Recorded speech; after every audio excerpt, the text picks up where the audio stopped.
So I had a random thought the other day. What if you did a reverse game where your players were the dragons and the DM was the adventurers coming to either fight them or help them? I've done this. Have you? I've legit done this. Yeah, I think there's a module in 3.5 that you all play as dragon wormlings. Nice. And there's and it's a party that is trying to hunt you down and you try to get out of it. So I've done that. I played a copper, I believe. Nice. I like it. Oh, me? Would I do that? Yeah. I haven't thought about doing it before, but I do like that idea. Yeah, I got nothing against that. Yeah, I want to play in that game, but I mean, you guys all know I want to be a dragon, so I had that thought as a player. I want to be a dragon, please. Even if you're playing Please. like the most unaligned to a dragon character, you're like, eventually I would like to be a dragon. I want to be a dragon, please. Thank you. Thank you. I just made a dragonborn Drake Warden, so that's as like close as I can get. That's dragony dragon that ever dragon. Yeah. Are you going to dip into draconic blooded sorcerer? Maybe we'll see. I'm in the death house right now, so we'll see if I make it out of there before we get into multi-classing. That's like your PC being like a D&D furry at that point. It's like, let it go, dude. Okay. Come back to the real material plane. Okay. Why aren't you playing a gnome artificer? I do have a gnome artificer. Hey! Awesome. It's a Mimic, the round table Dungeons and Dragons discussion, where you never know what you're going to get. Welcome to another episode in our discussion about dragons in Dungeons & Dragons 5th edition. I am Terry, and with me today are Pepperina and Dan, and this episode is called Fizban's Metallic Dragons, Shiny New Details. Ooh. We've previously covered all the chromatic and metallic dragons that you can find in the 5th edition monster manual, as well as all sorts of dragon-related creatures and templates. We even spent an episode waxing poetic about what powers and inspirations exist for dragons in previous editions, as well as all of the named dragons we could find in 5th editions before Fizban's came out. The last couple of dragon episodes focused on some of the updates from Fizban's. You can find all of these episodes on Spotify, Apple Podcasts, and dozens of other podcast apps, or you can jump over to YouTube and dig into the entire playlist on dragons that we built there. This episode of the It's a Mimic podcast is going to help flesh out further nuance when it comes to using metallic dragons in D&D 5th edition. This panel of Dungeon Masters rifles through the pages of Fizban's Treasury of Dragons to see what else the 5 main good dragons have to offer outside of the monster manual. And stay tuned for the end of the episode where we're going to look into the Metallic Great Wyrm.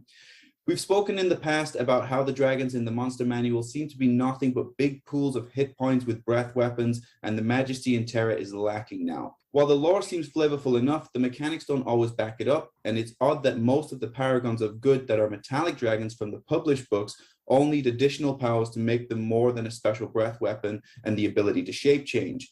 So, Pepperina and Dan, after doing your research, do you still feel like metallic dragons are underwhelming?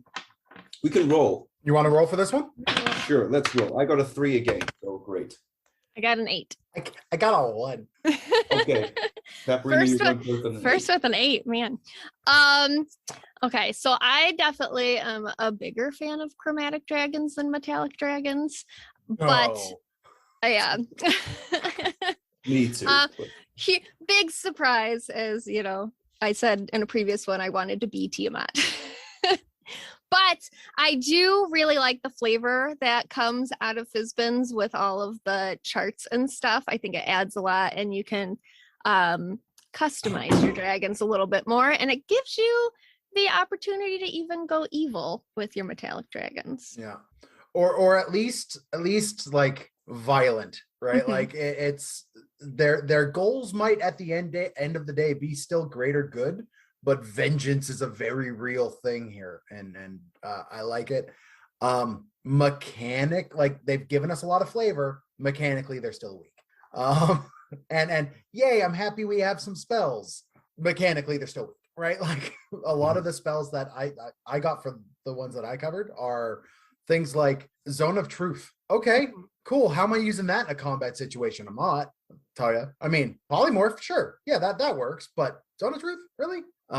So they still don't quite hit that goal, that ideal that I have set in my mind for how to run dragons, but they're closer. So, I mean, it's an improvement. It's just not. They went from like a C- to a B. They're still not. They're not quite crossing that 87% yet. Right. I'm going to respectfully disagree with Dan here. I think what has happened is the dragons have become very 5th edition like, and 5th edition is lots of flavor, it's lots of thematics. It's not like previous editions where it's very mechanically heavy. And so what Metallic Dragons have offered us now, when we get more detail into their layers, how their layers are laid out, what advantages the dragon may have within there, how the encounters are now geared to more of puzzles like exploration or social encounters, or their spells are more related to how they might manipulate them or put their enemy at a disadvantage within a combat. Tie that all in with some new regional effects, some new layer actions, and the laying out of their layers. You make for much more interesting combat encounters without directly using damage dealing abilities. So that's why I'm really into what they've done with the Metallic Dragons now. Cool. Perfect. Okay, well, we are going to kick it off. Brass dragons are known to be the weakest of the metallic dragons, but also one of the most benign of the species of dragons. They love to talk, and they love to talk to the exclusion of most other things. They love to engage friends and foes alike in hours of long-winded conversations, and it is not unusual for a brass dragon to be fluent in several hundred different languages. But that's what we know about brass dragons so far, Pepperina, but why don't you tell us what we should know? Yes. Well, I will start off with the quote from Fizban's at the top of the brass dragon section, where he says, "Bards sometimes seek out brass dragon layers in hopes that the dragon's whimsy will enhance their creativity like a muse. The more experienced bards know not to overstay their welcome, lest they awaken cradling a skunk cabbage." I'm not entirely sure what a skunk cabbage is. It sounds awful. It sounds not great to be awakened You cradling. got skunk cabbages in Ohio. Is it just a cabbage? What is a skunk cabbage? It's like a large leafy thing that grows mainly in forests. We get a lot of them up here in the Pacific Northwest. But if you like disturb them or get too close to them, they smell like a skunk. So they're just a large leafy plant that smells like a skunk. That's legal. All right, so brass dragons. Went way off of dragons there. Okay, for brass dragons and building one, they give you a D8 table of personality traits. I've picked 2 for these. I don't ask for much in a conversation partner. Just smile, occasionally nod, and stay awake. And then hoarding knowledge is no fun. It's best when you can trade knowledge away for treasure. Cool. Which I think that's brilliant on their part. They're like the gossips of the dragons. They're that nosy neighbor that knows everything. God, I hate that neighbor. I hate those people. I used to have a neighbor that commented on what time I would return home from work. He'd be like, "Oh man, you're usually here like 45 minutes earlier than this." I was like, "Mind your damn business." I can't stand that. Can't stand it. Okay, and then for ideas, we get a D6 table. I have also picked 2 for this one. The first one is the best way to show you value others is to learn as much as you can about them, which is labeled as good. And then the most hilarious thing about lesser creatures who think they're important is how outraged they get when I hurt them, which is labeled evil. I think you could really combine these 2 and make it even more evil. Like they're fishing for information and you think it's to be friends, but it's really to hurt you in the end. Yeah, it doesn't necessarily, either one doesn't necessarily need to be as they've aligned it. I think you can. Yeah. This is like the evil talk show host or like a Fox News a correspondent who's like trying to get the gotcha moment, right? Yeah. That's what this is. And it bothers me. It hurts me deep down that this is a metallic dragon that has this. But that's what I was saying. Like they made it so that you can flavor it in a different way if you want to. It doesn't have to be good as good as good. So with spells with these guys, at young, we get a DC of 13. They get create or destroy water and speak with animals. Adult, they get a DC of 16 and they get suggestion. And then ancient, their DC goes to 18 and they get locate creature. And this is on top of the previous level spells as well. I believe so. Yeah. So I think these all fit. Create, destroy water because they're in like deserty areas, I believe. Speak with animals, they're going to want to talk to whoever they can. So that makes a lot of sense. Yeah. I especially like locate creature because it's Mhm. I want to speak to specifically this person, This person. and they will never hide from me. Yeah. I will talk to them. I will find you. I will talk to you. You cannot dodge my calls forever. Okay, for adventure hooks, we get a D8 table. Offended by the sudden departure of a rude guest, a brass dragon rampages through a nearby settlement and demands the return of a treasure the guest stole. So typically they are very nice, but they will go on a rampage if you piss them off, is what I got from that adventure hook. Oh yeah. For creature connections, which I think is my favorite part of all of these tables, is Yeah, the I creature actually connections. Same. Yeah. Wormling, we get a D6 table. Captured by a band of gnolls, a brass dragon wormling is patiently trying to teach the gnolls to speak Draconic. God, there's an uphill struggle. Holy Yeah. shit. Then young, we get another D6 table, and it's a young brass dragon and a were-tiger have become close friends as they try to keep a region safe from a growing horde of malicious gnolls. I think those two are interesting. Like, it could have been the same encounter, but ended up very differently. And with them introducing the multiverse, like that could be a twist on, in this multiverse it taught them, and in this one it's hunting them, but it's the Right. same band of gnolls. Or even it's a 10 weeks later kind of moment Yeah. where it's just like tried to teach them Draconic and then they just got pissed off. Did Now not that- work. Did not work. Or what about, I like the idea of the party leaving the brass dragon to it. Like, he's like, you go, I'll fend them off. And then they like check in later on and they're all sat around the campfire with the dragon. And he's like, let me say it one more time. Chowder. It's Then chowder. Then it's Terry trying to teach us all how to say words. Yeah. Early Polar. Bottle of water. It is bottle of water. I'm giving up. But even when I speak to people from the UK now, they're like, you just sound American or something. So My son don't- says the bottle of water one, and it makes me laugh and think of Terry every time he does. Terry, you're just becoming one of us now. You get to be a uncultured North American. I feel like Just I don't embrace it, belong man. anywhere anymore. One of us. One of us.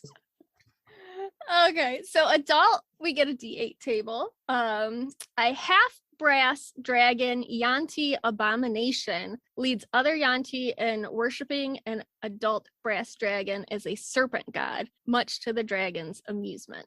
Can I just say, what in the Matt Mercer is this bullshit? Like, holy, what is a half brass dragon UNT abomination? I What don't the know. shit is that? What kind of drugs were those parents on? That would be terrifying. Yeah, I want the artwork to that. I want to see what that looks like. I want several Yes. different angles of artwork on that one. Somebody post that on Reddit for me. Yes, please. I'll remember to check, I promise. And then ancient, we get a D4. An ancient brass dragon and an ancient blue dragon have a centuries-old rivalry, and each dragon manipulates adventurers into harassing the other. And I see this as them like playing practical jokes, like just annoyed with the other one at this point and sending the adventurers like, hey, go give this blue dragon this note for me. It'll be fine. It'll be fine. It's like sealed, and they have to Yeah. go through all these like trials and tribulations. Like they almost die. Everything trying to give it. It just says "fuck you" or something. Yeah, exactly. And then like then the blue dragon's like, that's cool. Hey, can you give that dragon this thing for me? just a back and forth constantly. All right, so moving on to layers. Brass dragons like to build their layers in hot, dry, rocky areas, typically in desert canyons or ancient stone ruins. They often have to compete with blue dragons for territory, although they aren't much for burrowing like the blue dragons and prefer rocky areas or taking over long abandoned canyon fortresses. They like their layers well lit with plenty of windows and skylights, and will spend time meticulously making grand halls and galleries with fine stonework to display their hoard. We are given a map that showcases all of these features, starting with column guardians carved into warriors that watch over the entrance. I love that it specifically says the dragon has given them whimsical names and unique personalities. The Grand Hall is at the deepest part of the canyon with wide archways and regal statues. There's a huge shaft in the ceiling that the dragon can climb up but not fly through. A larger shaft is in the rear for the dragon to fly in and out of. The dragon's hoard is in a partially collapsed chamber accessible by a shaft in the ceiling. Their lair includes a chamber unused by the dragon, but states it has recently been used by perhaps a guest. There are 4 wells in the lair that provide fresh water to the dragon and its visitors, and also provide a bit of an alarm system. As stated in the monster manual, when a creature with an intelligence of 3 or higher comes within 30 feet of the well, the dragon becomes immediately aware of it. Cool. I took the book's word that it's in the monster manual. I did not look that up to verify. It is. Yeah, we've covered that before. Okay.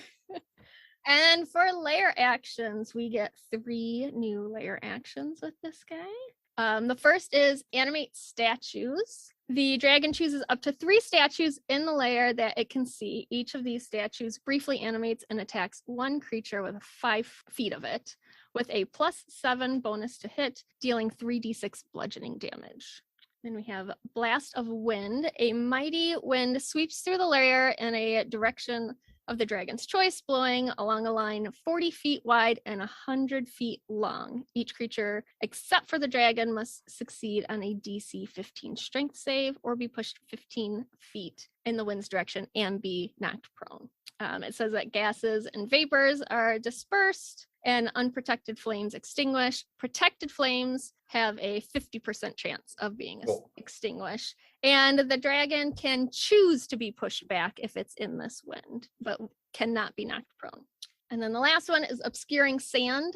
Dust and sand fill the air within 120 feet of the dragon, making the area lightly obscured until initiative count 20 on the next round. Then we got our regional effects, which we have 2. Cloud Companion. A small wispy cloud follows non-evil creatures as they journey within 6 miles of the dragon's lair. It changes directions as the creature do, remaining interposed between them and the direct glare of the sun, and grants them advantage on saving throws to resist the effects of extreme heat. I like this is a regional effect that's helpful. Like, yeah, you don't see many helpful regional effects, but I especially like how it like blocks direct line of the sun, and it's just the singular cloud that just travels with the party. It just travels your party. But it says specifically non-evil creatures. So if you have that like one party member that is evil, it just like there's just a hole in the cloud. Yeah. Fuck that guy in particular. They don't get protected. Okay, this is also within 6 miles of the dragon's lair for all non-evil creatures. So Yeah. how cloudy is it in this area, by the way? We just have constantly moving clouds following non-evil creatures within 6 miles. That's a lot of clouds. Yeah. Yeah. And are they way up in the sky, or are they just like well, remember, lightly above all them? beasts are going to be pretty much neutral. You're in the middle of a desert, so I mean, your population percentage is low enough as it is.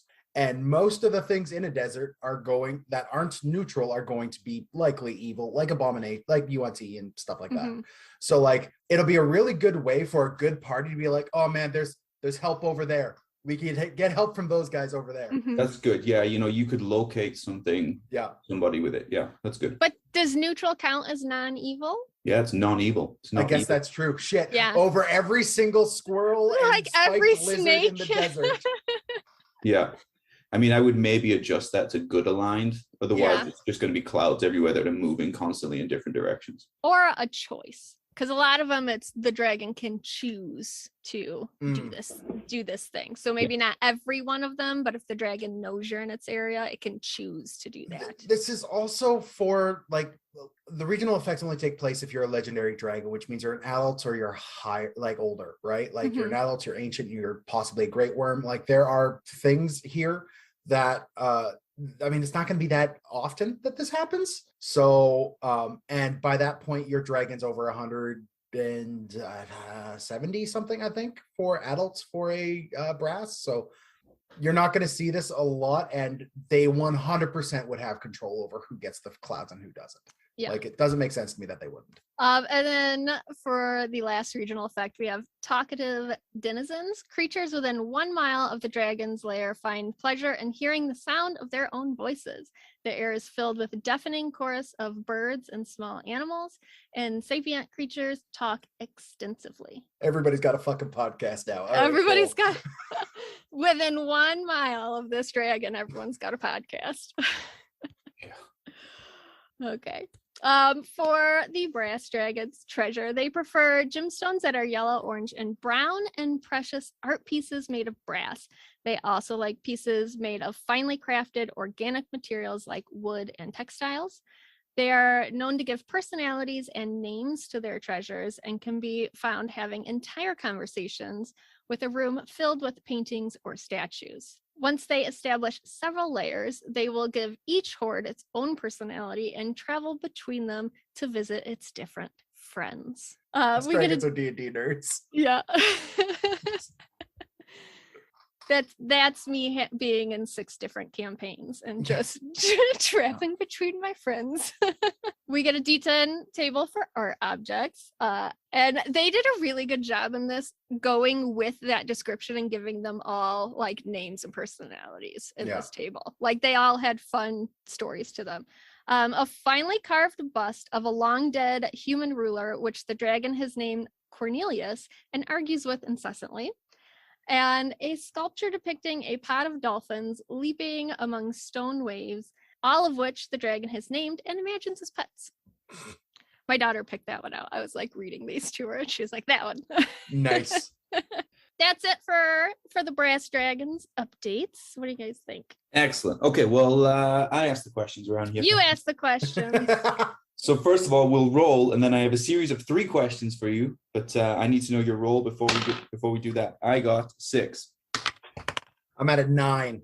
15. Nice. Pepperina, you're going to go first. What is your favorite piece of new inspiration about brass dragons? I did really like the helpful regional effect. That was the first time in my research I've seen a helpful effect. So I did like that one. Yeah.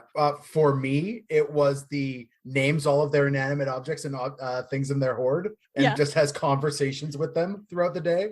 Like a dragon walks along, like you go and you meet the dragon at his lair, and you know, the barbarian or the paladin inevitably says something stupid. And you just see the brass dragon go, can you believe this guy? And he's talking to a painting on the wall. Right? Like I love this little like tidbit, and I will use the shit out of this. Like I really liked the Cornelius that it argues with. Like this is just an inanimate object that it chooses to have arguments with. Yes. I like how you can have a very dangerous encounter with brass dragons now around their quirks and this conversation stuff, and like they're like with the statues and their it means that you could have like an adult or an ancient dragon and have a very enjoyable but fair, maybe deadly encounter based on whether or not you insult them or offend them, on how well you navigate these social encounters within the encounter. So I think that makes for a much more interesting encounters, away from just trying to kill the dragon that you have no chance of killing.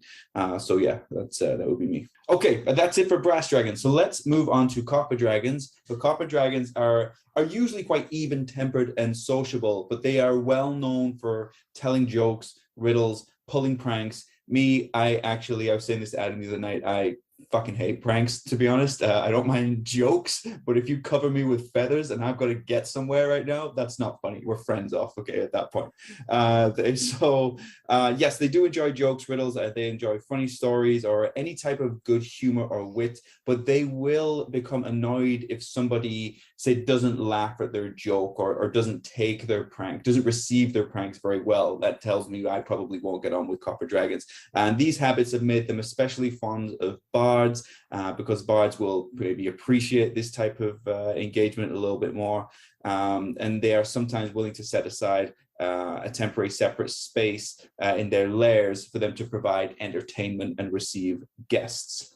Okay, let's take a look at copper dragons though. So the quote from Fizban: "I knew a copper dragon who loved coining words. We have her to thank for words like organized, pillow, cognizant, urgent, and job, to name just a few.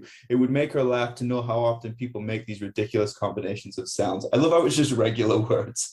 Nobody had the word job until a copper dragon came up with this. I just imagine Fizban sitting there like trying to find the weirdest consonants to like smash together. Right. Like job. What the fuck is that? Bowl. Everybody's confused. What is this job? What is this job? Maybe jobs didn't exist before Copper Dragon created them. That's the grand prank thing on all of us. Let's see how long they continue to go somewhere for 8 to 12 hours a day for something that doesn't really mean anything. Now I'm sad. Okay, let's look at building a Copper Dragon then. So we'll start off with some personality traits. You get a D8 table for this. Gives you direction to move in, right? So a couple of examples. I enjoy games of all kinds, especially challenges of wit and intellect, and those I can decisively win. Or for a second one, I admire how brightly short-lived creatures shine before their lights go out. That is worrying.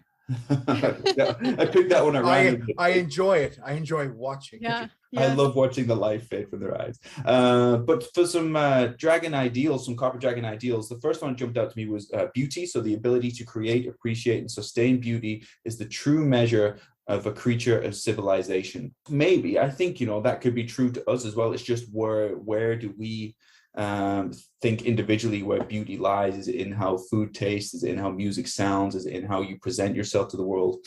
All of these things. For a second example, it could be cruelty. So existence is a cruel joke.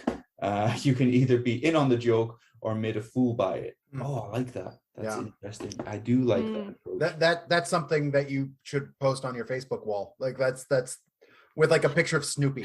Like that's Yeah, let's take a look at the spells then. So starting as a young dragon, their spell save DC is 13. They'll know Lesser Restoration and Phantasmal Force. I love Phantasmal Force. Basically, you can make a shape, a creature, something else that it can only be perceived by the creature that is being targeted, but it will interact with that creature in the way that thing naturally would. Like fire will still burn them, for example. And as something happens, an effect of this, like if you create a bridge, the person will go to step on the bridge and they'll fall through it, obviously, and they'll hurt themselves, but they won't think the reason is because the bridge is fake. They will assume that the bridge is real no matter what. It must have been something else. Somebody must have pushed me because that bridge is certainly real. I think this ties right in with Copper Dragons. As an adult dragon, you can add in Stone Shape. As an ancient dragon, you can add in Move Earth. All right, let's take a look at some adventure hooks then. I picked 2 from the random table here. We get a D8 random table. A reclusive, eccentric noble who sometimes employs adventurers turns out to be a Copper Dragon working through various intermediaries. Oh yeah, intermediaries, of course. I looked at that word as though I'd never heard it before. Sometimes working through various intermediaries. Or a second one, a message found in the Underdark was meant for a Copper Dragon who has believed for generations that the message's original bearer betrayed them. Ooh, interesting. very cool. Very cool. All right, let me scroll down to my connected creatures here because I picked some out earlier. Okay, so let's do each age category at a time. So for the Wyrmling then, a connected creature, a Copper Dragon Wyrmling follows a wizard everywhere, fascinated by prestidigitation tricks. Love it? Sure. Maybe that's what sparks it all off for this particular Copper Dragon. It's Randall Park in the Marvel universe who like sees the up close magic. And then just slowly through like the next 5 Marvel shows, he's slowly getting better and like learning it himself. And is just fascinated with like card tricks. Yeah. Like you can like see the movie montage of this happening and just this little Wyrmling bouncing behind the wizard. As a young dragon, they might advance to this. So the head of a local thieves guild is a young Copper Dragon who delights in tales of daring thefts and skims the best stolen art objects as tribute. As an adult Copper Dragon befriended a genie after granting the genie freedom. Now the two meet yearly to talk and exchange news. I love that as well, because that's like now you have 2 points of contact that will likely have the same knowledge about things. And so as you're trying to gather information and stuff, that's 2 points of contact in the world now that know the same things. So you can use that to your advantage. Oh, same things within a year at least. For an ancient Copper Dragon and an ancient Red Dragon have been playing a complex game of strategy for centuries, using whole communities as their pawns and nations as their game board. How about that? That's like a grand game of chess where all the pieces. But between a Copper and a Red, like you don't see those two going up against each other fairly often. Well, yeah. But I think it makes sense. I think it makes sense. This idea that oh, reds are always more powerful than this, or always more I don't think so. We know in nature, most likely, tigers are generally bigger than lions, but you can still have weaker and stronger variants of both. So it just might be a situation where they may be closer to each other than we realize in ability. Okay, let's take a look at their layers. Okay, so copper dragons typically prefer dry uplands or hilltops, mountainous foothills, where they can build their lairs inside of caves or crags and tunnels. So they tend to have like a network of non-complex tunnels. The idea is that the copper dragon can easily get back to the same position without having to turn around in place. So they're not very complex. You can map it out quite easily, and once you've been around it a couple of times, you'll have the general idea of where to go. But it's so that tactically it works to the copper dragon's advantage. There are concealed entrances. There will be secret doors within the lair, so that the copper dragon can get from one place to the other without the visitors really understanding where they might be. They will have their own hoard chamber as well. But the idea is it's essentially a very simple network of tunnels that will work towards the copper dragon's advantage. Okay, so let's take a look at some additional lair actions we have. I really like both of these. The first one is laughing gas. So the dragon chooses a point on the ground that it can see within 120 feet. A cloud of pink gas fills that area. It's a 20-foot radius. It'll be a DC 15 wisdom saving throw that if you fail, you will be incapacitated with laughter, which is important, until the end of your next turn. Okay, you are laughing. You are loud now. Mm-hmm. I like that. I was wondering with the spell list why I didn't have like hideous laughter on it, but yeah, right. If that's one of their layer actions, it makes sense. I also like the idea that you don't need to actually, if the rogue is hiding or something, which they will do. I know a lot of DMs for some reason don't let people hide during combat. It is an action. You are allowed to try. If the dragon doesn't think they can locate them, they'll just drop this. It's wherever the laughing sound is. Oh, they're over there behind that rock. Great. Yeah. Torpid energy. So the dragon chooses a creature it can see within 120 feet of it. If the target fails, it's a DC 15 Constitution saving throw. Your speed is halved, and you cannot use reactions or bonus actions until the end of your next turn. Great. I'm all about making your enemy use their turn to react to your bullshit, and that is a good idea for that. Okay. So new regional effects then. Distant melodies, so the ethereal music of woodwinds and bells can be heard, carried within the wind within 1 mile of the dragon's lair. We also have starlit stones, so standing stones are common on hilltops within 1 mile of a copper dragon's lair, and these stones will shed dim light in a 10-foot radius at night. However, if the dragon dies, the stones will remain there, but they will no longer shed this light.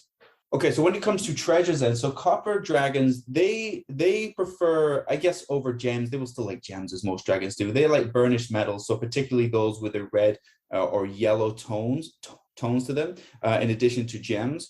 When it comes to like the art objects that you'll find around a copper dragon, I chose two. A jeweled cloak pin bearing the symbol of an ancient secret society. The second one is a complex puzzle box made of rare woods and inlaid with stone. And that, in a nutshell, is copper dragons. Let's roll again. I have 8. I also got an 8. I got a 2. Okay, Dan, let's roll off. 15. 4. So Terry, your first question. What's my favorite piece of new inspiration about these dragons? It's the layout of the lairs, the maps. It gave me that simple network of tunnels, of non-complex tunnels, gave me like the vibe of like the Pac-Man map. And the reason being that this is going to be great for causing the party to split themselves. All of the party's plans always are around the party being together. And as soon as you separate them, even in a small space, one's in one tunnel, one's in another tunnel, they suddenly start to feel very lonely and vulnerable, and you can corner people. And that's what makes a great encounter, is that feeling of panic and helplessness of not being in control. And I think the way that this layer is mapped out, it is perfect for the copper dragon's advantage, and it does not work well for a party that is trying to stay together. For me, I actually like these new regional effects more than anything else, because I love this flavor it gives. There's no real mechanical boon to the regional effects. It's just the soft melodic ethereal music as you're traveling, right? I want to imagine the party like you always have that one monk or ranger who's just got the better passive perception than everybody else, who's just telling everybody, all right, well, guys, shut up. Stop talking about whatever inane bullshit of, the wizard and sorcerer, who's the better spellcaster. I don't give a shit right now. Something's happening and it's weird. Yeah. Do you guys hear that? I think it's there, right? Like I love the fact that like these standing stones also are involved with all this, and how they give off this dim light kind of guiding people through the terrain. Like there's a lot of really cool, almost fey, almost occult level bullshit with this, which tickles me. So I like it. I liked I think it was the creature connection that talked about them running a Thieves Guild. Yeah. So do you think that they would just see being a thief as practical jokes? Like, I stole that thing from you that you really 100%. Yeah. Like, it's not necessarily that they're wanting to be thieves. They're just playing a joke on you in their minds. It's also a thieves guild, not an assassin's guild. Like, he's not sending people out there. Okay, so go kill that guy and take his stuff. No, it's take his stuff. Wait, you killed him? Why the fuck did you do that? That ruins the joke. Yeah, right? That's like, nobody will ever laugh at that now. Yeah. He can't laugh if he's dead, guys. Hey everyone, this is the moral center of the podcast, Dan. Now I know we mention our donate button in every episode, and I know we talk about our fledgling little store that we slapped together in a drunken stupor. I know that times are tough for a lot of people, and I know that it's in relatively poor taste to ask for financial contributions. So I'm not going to do that. I mean, it's not like we have a Patreon and we don't do Kickstarter or GoFundMe campaigns. We haven't even been paid monetarily for any commercial spots we put together for other products in well over a year. So yeah, all the equipment, web hosting, books, and reference material comes out of our own pockets. Each episode takes about 7 hours to produce, and Adam and I both have suffered through sleepless nights, screaming matches, and ever-graying beards and balding heads in order to provide this free podcast to whomsoever might benefit from it. And we haven't missed a week yet. I mean, sure, some projects are on unforeseen hiatuses, and we had to resort to Zoom calls during the pandemic, but we never missed a regular episode of the podcast. So while Adam and Terry and others would gladly soul whatever minuscule scraps of their souls they have left to beg for donations, I have what is called integrity, honor. I don't want you to go to our website at www.itsamimic.com to find a fancy little donate button, or click through the labyrinthine store that you could find there to purchase It's a Mimic brand items. Instead, I just want you to know that I love each and every one of you, and that we're currently debating auctioning off Brad's Friday night services to the highest bidder. So let's get back to this expensive and stressful episode and try to ignore the rumbling in our stomachs.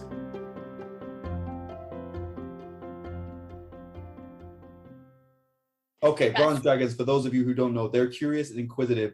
They do possess a strong sense of justice, and they typically will not tolerate any form of cruelty. So going with the Fizban's quote, bronze dragons are the absolute worst at transforming themselves into human form. They always embellish with extra hair in all sorts of places. I applaud ingenuity, but in this matter, simpler is better. Hair in all sorts of extra that is okay. So we've talked about the ambiguity, like the specificity of the ambiguity in D&D 5e, and holy shit. Yeah. So if you see an extra hairy person out there, they're probably a bronze dragon. That's going to bother me. Being a half elf, I do not have hair. All Italians are bronze dragons? Is that what we're trying to say? I'll say to them nicely, your situation needs to be situated. Get a grip. Okay, so building a bronze dragon, we again get a D8 table of personality traits. My payment is a matter of principle, requiring even a small fee for my service allows those I help to preserve their dignity. It's really for your benefit. I like that, like, they want to get paid, but it's for you. It's for you that I'm taking your money, you know? Yeah. For ideas, we get, again, a D6 table. I never lie outright, though I choose my words carefully. I will fight to the death rather than break my word or abandon a comrade. And that is categorized as lawful, which I think that just pretty much sums up a bronze dragon. Yeah. In that sentence right there. For their spells, at young, they get a DC of 14. They get Beast Sense, Detect Thoughts, and Speak with Animals. At adult, they have a DC of 17, and they get Control Water. And ancient, they get a DC of 20, and they get Hero's Feast. I like that. I had to look up Hero's Feast. I'd not seen it before. You play 6 games a week and haven't seen Hero's Feast before? I haven't seen Hero's Feast before. Oh man, I've it's the never greatest. used it. I'll have to incorporate that into one of my 6 games. For the adventuring hooks, we get another D8 table. The bronze dragon who protects a coastal nation is stricken by a curse, and the cure lies in a sunken temple the dragon destroyed generations ago. This is a really just like, it's a good hook for your party. Like if you don't know what like you want to do next, it's just it's a good classic hook. The dragon has a curse, you need to go get the thing. Yeah.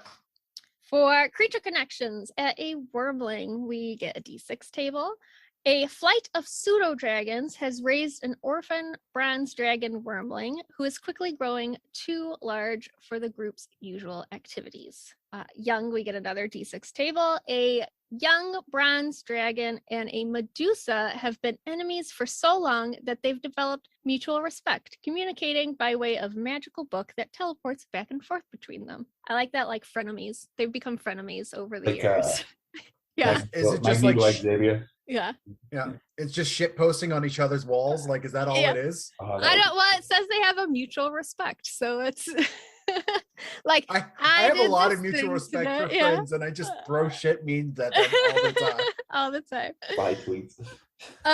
Adult, we get a D8 table. An adult bronze dragon attempting to raise a clutch of wormlings alone is in desperate need of tutors and babysitters who can survive the assignment. I do like also knowing that a group of pseudo dragons is a flight and a group of wormlings is a clutch. Yeah. Like, I like that they assigned them their own things, but that would be a really funny, like, post on your quest board is I need a babysitter for all of these dragons. And that's now your adventurer's problem is I need you to teach these wormlings because I don't have time. I've got a war over here to deal with. Yeah. Nice. Because the copper dragon invented jobs. And And now I'm a working mom with all these kids. For ancient, we get a D4 table. 2 ancient dragons, 1 bronze and 1 silver support different nations locked in a war, each believing that their side has the moral high ground. I like this as like, it's all perspective, good, evil, bad, who's right and wrong. It's all perspective. You have like the 2 most good, fair dragons here on opposite sides of it because they see it differently. One person's villain's another person's hero, and the winner writes the history, right? So doesn't mean you're the good guy because you win. Yeah. So for the layers, bronze dragons prefer their layers near the coast, usually rocky and inaccessible. Some like it dry while others like it wet, but most will have their layers in partially submerged in the sea with dry caves included along the coastline. While other dragons spend time decorating their layers, bronze dragons prefer function and choose their layers based on the best defensive standpoint. They look for existing stone cliffs and fortresses and reinforce them with clever traps. So keep that in mind should you ever go looking to visit one. At the end of the day, they know that they are their best defense, so they make sure to have plenty of areas to get in and out of their lair as needed. To show off all of these features, we are given a map of sea caves that once was a dwarven military outpost. The first thing we see is a statue of an elf queen watching over a small beach. The eyes are magically warded to let the dragon know of intruders. Just past the beach, we have a campaign chamber where the dragon grants audiences and has meetings of war. It is surrounded with trophies to remind everyone just how heroic the dragon is. As one of the dry chambers, there is a lofty alcove that can be used to house guests and is a library for things too delicate to survive underwater. On a separate island, there is an elevated island larder case of a siege. It is lined with mirrors so the dragon can see the entire seascape unnoticed. There are 2 watery caves here that you can only get to through submerged tunnels hidden with seaweed. One is where the dragon sleeps, and the other is where it contains most of its hoard. For the additional lair actions, we get 3 different ones. Ocean's Call. The dragon conjures a swarm of spectral dolphins.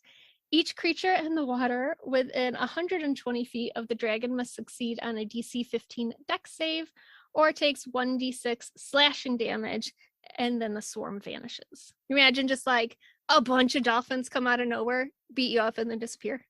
Yeah. What the shit just happened? Salt Burst. The dragon chooses a point it could see in their lair. The air in a 20-foot radius sphere centered on that point bursts with abrasive salt crystals. Each creature in the area must succeed a DC 15 dex save or take 3d6 slashing damage. And Whelming Water. The dragon causes a strong current to course through the water in its lair. The dragon chooses any number of creatures it can see that are standing or swimming in the water within 120 feet of it. Each chosen creature must succeed on a DC 15 strength save or be knocked prone. That one's interesting that it specifies they are chosen, because a lot of the like wind wall, and it doesn't matter, like if you're in that area, it's affecting you. And this one, they can choose to like leave that guy standing should they want to. Then for regional effects, we get Phantom Escort. Ghostly naval ships from an ancient armada appear escorting well-meaning creatures in need of the dragon's help towards the dragon's lair. Underwater Pursuit. Sailors glimpse the shadowy, illusory form of a dragon in the depths below them, keeping pace with their vessel. I most likely said that word wrong, but No, you did. You're fine. You're fine. Yeah. Unfalling of Faithfulness. Savient creatures that spend a year within 10 miles of the dragon's lair find it nearly impossible to break a promise. Then for their treasure, a bronze dragon's treasure hoard is more of a trophy room with reminders of fallen foes and payments from grateful petitioners. It is filled with loot from wars won and salvaged shipwrecks. They don't steal, however, are rarely denied a one-sided trade from merchant ships or sailors. Cool. For their art objects, again, a D10 table, framed blueprints of a siege engine called the Moonhammer, and an oversized key of living wood with seemingly natural whorls in the bark that form the words "for service not forgotten." That's cool. Yeah, I liked that one. Yeah. So that's it for my bronze dragons. Freaking love bronze dragons, man. Yeah, I like them too. Okay, let's roll. Using a red dice now. 11. 13. 16. Pepperina, you know, as is tradition so far in the episode, the person who just spoke gets to answer their own question. What's your favorite piece of inspiration about these bronze dragons? I like just that it reinforces their very military, defensive. Their entire layer is based on their being set up for defense. They don't care about how pretty it is like other dragons do. Like, they're very utilitarian. Right. Yes, like they will spend time making traps, not making a pretty chamber room to show off all their baubles, you know. So I like that, like it's very different than a lot of the other dragons that I've covered, and that like they don't care about how it looks. You can spend more time as a DM setting up the traps and the how do you get into this, and it's a whole puzzle situation to even get to the layer. And it's kind of like a vetting process too, right? Like in order to talk to the dragon, you have to make it through the gauntlet, right? And now that you've made it through the gauntlet, okay, you're worthy of my discussion.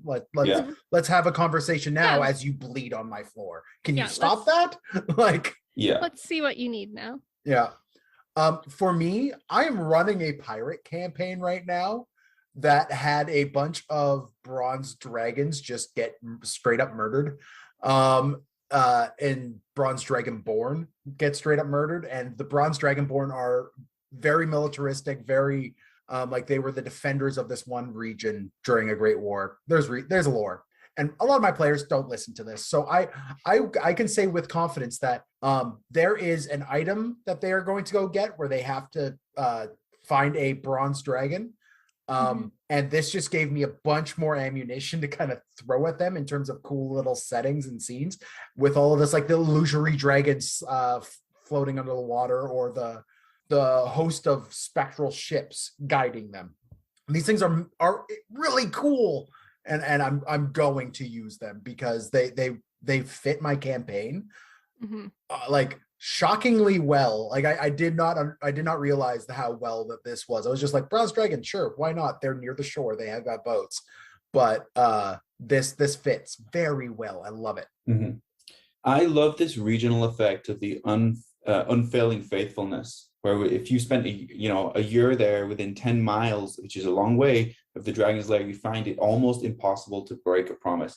You think of the amount of contracts that have been written, marriages, oaths, off the cuff promises. Hey man, I won't lay down a promise, like that type of thing. And then how that is going to shape a campaign. Your escort, the people that you're relying to get you to a particular place. Imagine being the party and getting into the cave and then finding the contract that these sailors signed to say that they will work for this particular dragon. You turn around, it's swords drawn, you can stab in the back. That type of thing, where, or people will be willing to go to extreme lengths to do awful things because they must stand by this promise that they made 6 months ago or something. I think that it's going to create new kind of levels of extreme for a campaign. So I love that one. I'd use that a lot. Cool. Okay, perf. Let's move on to Silv. That's what people are saying. Now, are you sure? Sometimes I don't think you're right, because I've not heard anybody say that. Well, it's because you two are old, and I am not yet considered old. So I have a 12-year-old. He keeps me up to date on the new words. Does your 12-year-old say perf? No, he does not. Okay. There's probably a lot of Fortnite dances though. Or wait, is Fortnite still a thing? Not for him, it's not. No. God, what? For him, that's old news. No. Of course Yeah. it is. All right. Dan, let's move on to Silver Dragons. I understand, shockingly, that this may be yours. Dan, why don't you try and convince us that Silver Dragons are not annoying one more time? Oh, I'm not going to do well. I'm not going to do well because the stuff that Fizban has given us for Silver Dragons just kind of, ups my love for them. But does not rectify that Terry will find this incredibly annoying. I fucking hate, because it just reminds me of people that I know that are like this. Yeah, me. Holier than thou people. I want to kick them down the stairs. All right, That's sort of what it did for me with brass dragons, because I consider myself a brass dragon, and I'm like, this is super annoying, and I also do it. Yeah, right. So I get it. Fizban opens up his coverage of silver dragons with a silver dragons are the best of the best kind of dragons, which personally I agree with, but they just get it, No, they don't. And I love that Fizban has they just get it, question, like, yes, they do. Fizban. Silver dragons just get it. So when you want to create your own silver dragon, like the other options given to us for the other dragons we've heard so far, there are two tables that give you some ideas for the personality and ideals for silvers. If you roll your D8, you can choose options like, I'm an Epicurean and I live to eat all the delightful foods people concoct. Or I like coming up with new disguises to use among the small folk. It makes me feel clever. Terry? Yeah, I still hate them. I hate these people. I fucking hate these people. I hate these people. Even when you said they just get it, I was like, they think they get it. But 98% of the fucking world hates them. Well, let's move on to their ideals, Terry. There's a D6 table here, and you get things like sensualism. I savor the world and consume its myriad delights with appropriate gratitude. Alternatively, you have all the world is a stage, and it is both my purpose and my pleasure to give an excellent performance. This is the guile ideal. Like, these guys are amazing. I want to read one more, because we have said, like, there's some ideas that kind of make these guys evil, and silvers get the idea of ownership, which says, this town, these families, this world, I've spent centuries watching over them and they belong to me. Like, it's just terrifying. Nobody can see Terry's disapproving. No, he's just shaking his head. Shaking his head. Yeah. I know. His arms crossed, his head shaking. Mm-mm. Yeah. These are the people that are. I wish it really was medieval times, because I would remove their heads or make them eat a bag of golf tees, or I would hurt them to make them realize that the only reason that they can maintain this level of perceived superiority is because there's certain things in place now, which means I can't take your fucking head off because nobody likes you. Okay, carry on, Dan. So you'd go black dragon on the silver dragons. Oh, you just to make them realize in an instant. You're not as smart as you think you are. You're not as precious or important as you think you are. There's more things going on in the world outside of you, and you're actually fucking useless. You're useless. You provide nothing other than you just try and make yourself seem great. Dan, except the silver dragons back it up with the mechanics, man. Like I don't know what else to tell you. They do. Not worried. Right? They have these elevated opinions of themselves with good reason. Like they are just that amazing. Anyways, in terms of spell casting, silver dragons get a breakdown of spells like all the other dragons for when they're young, adult, or ancient. Their saves range from a 16 as a young silver dragon, which is by the way, a CR9 creature, to a 21 for the CR23 ancient silver dragon. They all share the spells Beacon of Hope, which gives you advantage on wisdom and death saving throws, as well as maximized healing. So if you get a cure wound cast on you and it's a D8, you just count that as a full 8. Okay, you don't even have to worry about it. They also get Calm Emotions, which is a charisma save to each humanoid in a 40-foot sphere centered on a point up to 60 feet away. If it fails, that creature can experience one of two effects. You can either suppress any fear or charm effect, or make a hostile creature indifferent. It's a good way to kind of put a stop to a fight. And you also get Hold Person, which is a wisdom save, or be paralyzed for a minute with concentration. And finally, Zone of Truth, which was weird, which is a charisma save, or you cannot tell a lie or fabricate anything. So that's pretty cool. Adults get to add Polymorph to this list, which we all know what Polymorph does. And Ancients can add Teleport to this list, which just kind of ups their level of amazing power. Like Teleport's one of the best spells in the game, so it works. As for adventuring hooks, your silver dragon involved storylines can be a D8 of a roll away. Personally, I like the number 3 option, which is a disgraced knight has earned the enmity of a silver dragon for taking advantage of its kindness. These hooks give you a whole slew of fun, exciting options to do with your silver dragons that do not involve them being that moral, aloof dingus that you hate so much, Terry. There are a couple adventure hooks here that kind of bring the silver dragon down to earth. That's okay. I'll let you. I will no longer interject with my. Yes, you will. That's because Dan just cast Calm Emotions on you. So now I have to listen to this guy's fucking uneducated opinion on whatever political bullshit he's going through this week. It's the worst. Okay, fine. Anyways, now continuing on to the next section, silver dragons aren't isolationists, and as such, depending on the age of your dragon, can have a connected creature closely tied to it. Most silver dragons like the friendship of intelligent, well-intentioned people who are otherwise oblivious to its draconic heritage. It just wants people who are nice and are friends with it, not because it's a dragon, but because they know who he is in his heart. They also befriend somebody. I'm trying to piss off Terry now. They will also befriend someone who they are certain can be a boon to the world if they could be convinced to change their ways. Some examples are for wormlings, and I rolled this ahead of time.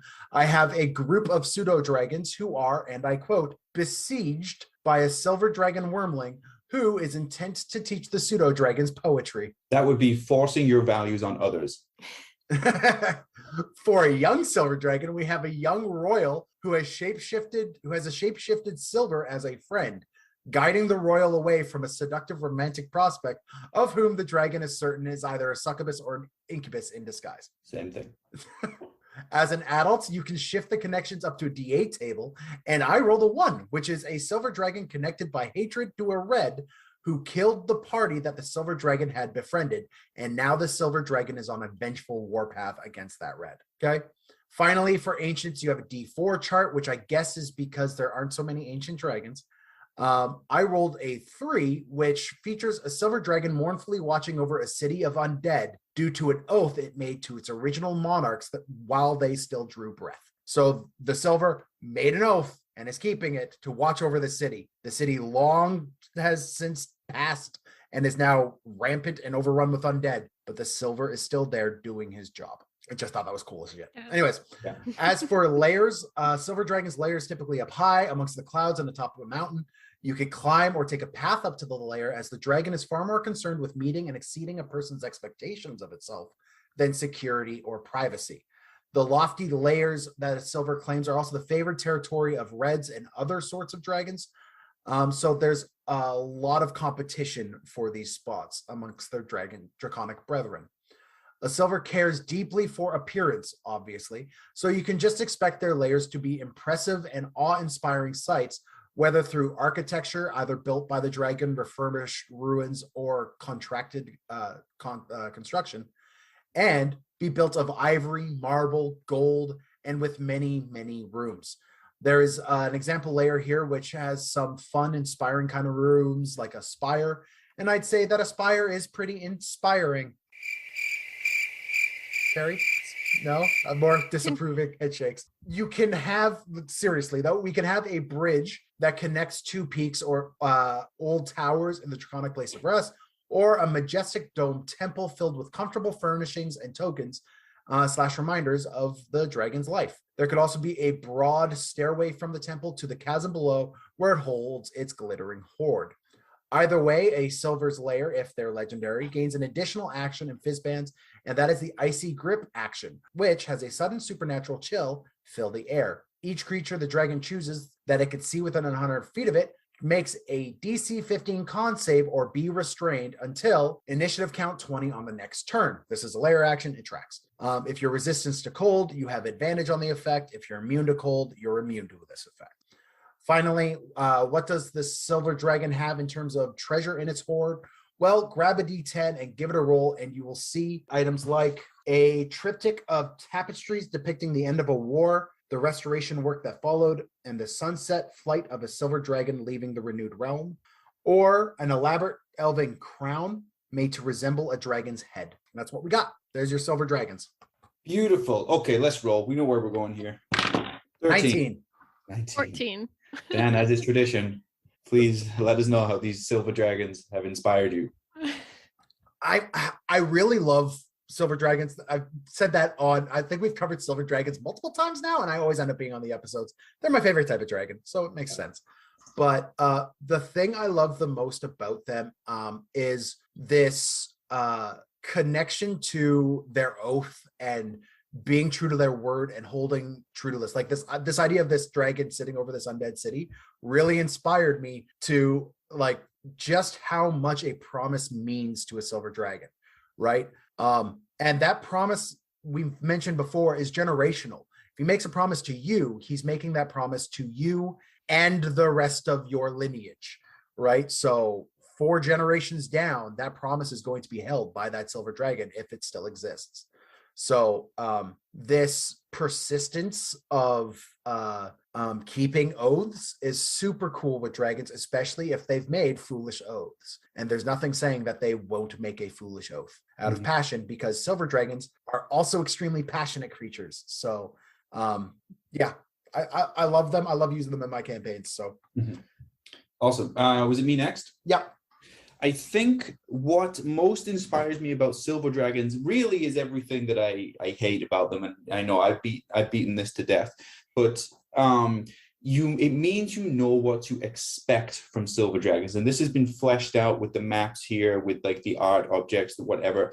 Silver dragons, to me, in my opinion, it's almost like it is not about the fact that I have decided it is good. It is as long as everybody sees that I am doing it. Look at this temple. Look at this beautiful lair I have. Make sure everybody knows it was me who saved them. You are lucky that I am here doing this good. And what that means is these people will always be on display. They will always be at the top of a mountain. They'll have a majestic temple. They'll have these spires. They're not going to hide. And so it can be actually easier to take advantage of that because there is no trickery. It's very important to this dragon that everybody sees them in the open doing these things, keeping this oath or whatever they have decided is important. So it means it's great for encounters because it's very, it's very obvious what's in front of you, and you can just work around that environment. So you have great environments with the spires and the towers, the temples, the bridges between them. So you can have great, interesting encounters where you know what to expect from the silver dragon, and so it's a little bit more fun because you're not looking for like tricks and stuff. Yeah. Mine sort of goes along with Dan's with the like how long they hold on to a promise, but also with the evil idea of they belong to me. So it starts off as this promise that they made that they're holding on to, but they hold on to it for so long and so hard, and it's so important to them that they can't let go of that promise and those people. And it almost turns into like a WandaVision sort of thing where they can entrap a city or something. And it's for your protection, guys. It's for your protection. You belong to me. I can't have you being hurt. They're like You the ultimate have to helicopter stay parent. here. Yes. Yeah. Just like, no, nothing's going to hurt my little Timmy or his entire family. How long ago did Timmy die? Oh, like 400 years ago. Yeah. And his family is now an entire city worth of people, and I will protect all of them, and nothing will ever hurt them. Shit. Yeah. Okay. Yeah. That's menacing. That's yeah. Maybe, but that would be interesting following that helicopter parent thing, because it would make for weaker generations. And so you can see the negative effects it'll have. All of a sudden, these people have been protected so much, they can't handle any type of conflict. They can't do anything for themselves. They're barely able to operate. And so you'd have entire communities of people that are now completely dependent on this dragon, which I believe is exactly what a silver dragon wants. So just make sure everybody knows it was me. That's silver dragon. Well, guys, if you want to get a hold of us, you can and debate this great topic of why silvers are the best metallic dragon. The way you presented that question, Dan, was not fair. That was leading. Intentionally. Anyways, you guys can go to Instagram, Facebook, or r/It's a Mimic on Reddit to get a hold of us, where we can discuss, which is the best form of metallic dragons and why silver. You could also send us an email at info@itsamimic.com, where you can include mailbag questions that we will add to our mailbag specials that come out once a quarter. And hopefully we'll roll your question on the list and answer it. And any question is good. We've been asked everything. Some of them are concerning. Most of them are from Pepperina. So Adam said I get to ask a question at the end of every episode now. So just wait, because I have them prepared. Oh, good. Anyways, guys, you could also please throw a positive review on Apple, on iTunes, or on Google Play, or any other of these rating programs. It really helps us get word of the podcast out there to the community. Share it on social media, and of course, tell your friends and your D&D party about us, and get the word of the podcast out there. Perfect. Okay, let's move on to gold dragons then. To remind everybody at home, gold dragons are considered to be the strongest and most majestic of the metallic dragons, and they are essentially the apex of the draconic race. They're graceful, they're wise, and they are relentless and dedicated foes of evil, injustice, and foul play. Written by a gold dragon. Like, we are the best, we are the greatest, we are graceful and majestic, we are amazing, we are beautiful, we are rich and kind and charming, and we are perfect in every way. Written by me. Like this. Maybe I might view that slightly differently to you, but that's okay. Your perspective on silver dragons is how I feel about gold dragons. Yeah, we're on the same page. That's right. Sometimes things just rub you the wrong way, and I think like, as though I would ever mouth off to a silver dragon if I met one. Never. Okay. Fizban's quote. So Fizban says, Modrons have an inexplicable habit of mistaking gold dragons for their leader, Primus. The dragons don't mind, and the Modrons don't seem to mind. So why do I find this so offensive? I wonder if this is to touch on the connection between Fizban and Bahamut, as in, for me, the way I kind of read this is that is not the way that the Dragon King ever intended this to go, and it bothers him that they are both okay with this, but I don't know about you. Okay, let's take a look at creating a gold dragon then. Let's look at some personality traits. So two that jumped out for me. I prefer to parley before combat. If villains can be reformed without violence, all the better. Sure. Second one, I enjoy gifts, but find attempts to hire or bribe me deeply offensive.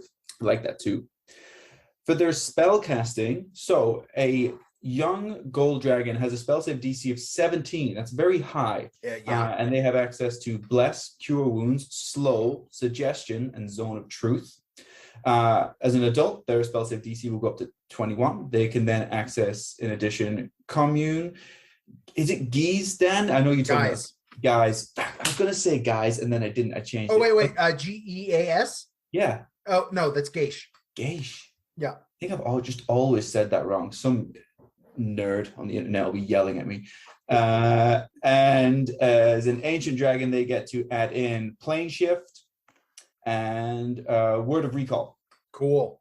Word of recall's big. I don't think I've ever used it before, actually. All right, let's take a look at a couple of the Gold Dragon adventure hooks then. So a Gold Dragon has decided to burn a plague-infected city to the ground, sacrificing the residents to limit the contagion spread. I love that one because there's a moral challenge there. Yeah, secondly, a Gold Dragon demands reparations from a city whose rulers sent adventurers to steal from the Gold Dragon's hoard. Remember, it is justice that is a big part of being a gold dragon. It's justice, not necessarily what the dragon decides to be good. They're all about justice and balance. So for some connected creatures then, let me scroll down, I picked some here. For a wormling, I picked number 4, which is a band of centaurs makes pilgrimages to a gold dragon wormling's lair, bringing gifts of gems and knowledge. For a young dragon, what did I choose for a young dragon? Number 4. A gold dragon maintains a lair in a flying cloud giant citadel, winning the continued right to dwell there in repeated gambling games. I like that because it still speaks to fairness for me. It's hey, this is the game, okay? If you win, you get it. If you don't, you don't. That's fairness. Yeah, my only problem with that one is that giants and dragons do not get along. Maybe, but to what extent? There's not get along like I'm going to suicide bomb your marketplace. Yeah, no, like that level of do not get along. There is a war. It's the first sundering was between dragons and giants, and since then they have hated each other. Right. The only thing that'll get a red and a dragon in the a red and a gold in the same room to fight together is a giant. So like and almost specifically a cloud giant, because cloud giants are they're up there in the echelon of like in the ordning. So like, okay, I guess a gold would be a little bit more forgiving, especially since the war with giants was from ages past. But I don't think they would be. I don't think they would be forgiving. Why would they be forgiving? They're about fairness and justice. Yeah, okay. Then why the fuck is it so like I just cloud giant? Like no. But I guess that I don't know. Okay, as an adult dragon, an adult gold dragon has sworn to destroy a Baelor who killed the dragon's mate. Justice lines up for me. And for an ancient, a Solar who admires an ancient gold dragon campaigns to recruit the dragon into the service of the Solar's god. Let's take a look at this. I like how a powerful angel is trying to get the help of a gold dragon. Yeah, but well, it can kind of line up. You can make that work. Oh, yeah. No, I like that. Like, I'm not being facetious. Like, that is something that I really think is cool. How the Celestials are just like pulling on these guys going, hey, you can use your help. Okay, let's take a look at their lairs. It's worth noting that despite gold dragons' affection for people and their diverse cultures, gold dragons typically make their lairs in actually very hidden places far from civilization, where only the most desperate and dedicated creatures can find them. I like the way that they've included desperate in there. So we'll look at some of their lair actions then. Beguiling glow. So warm light fills a 30-foot radius sphere centered on the dragon. Each creature in that area must succeed on a DC 15 wisdom saving throw, or they will become charmed by the dragon until initiative count 20 on the next round. I love that for combat. If you can charm people who are trying to fight you, all of a sudden they're fighting other people. So we'll take a look at the layout of the lair then. So gold dragon lairs are very different to the other kind of lairs that we see sometimes, where there's like networks of tunnels and they're in caves and that sort of stuff. These are very kind of regal areas with very specific places. Like there's a gallery, there's a deliberate, well-maintained sleeping chamber, there's a treasury hall. Yes, there's the hall, that is, in case you didn't get my accent there. There's a treasury hall, there's a hoard and a vault, there's a pantry, there are apartments for visitors or staff, and there's pavilions as well. When it comes to regional effects, they have beneficent trail. So within 10 miles of the dragon's lair, small runes in the shape of a gold dragon will appear for creatures in great need, marking a subtle trail leading to the dragon's lair. They have emanation of justice. So creatures that spend a year within 6 miles of the dragon's lair will now value fairness and justice over their personal feelings. I like that. I'll work with that. I'll make that hurt people. Liar's revelation. Within 6 miles of the dragon's lair, any creature attempting to tell a deliberate lie must succeed on DC 15 charisma saving throw, or find itself accidentally revealing the truth it was attempting to conceal. The first time a creature fails a saving throw, it is immune to this effect for 24 hours. So just to be clear on the rule there, it is a creature attempting to tell a deliberate lie. That doesn't mean omitting the truth or just not speaking. They must be actively trying to tell a deliberate lie.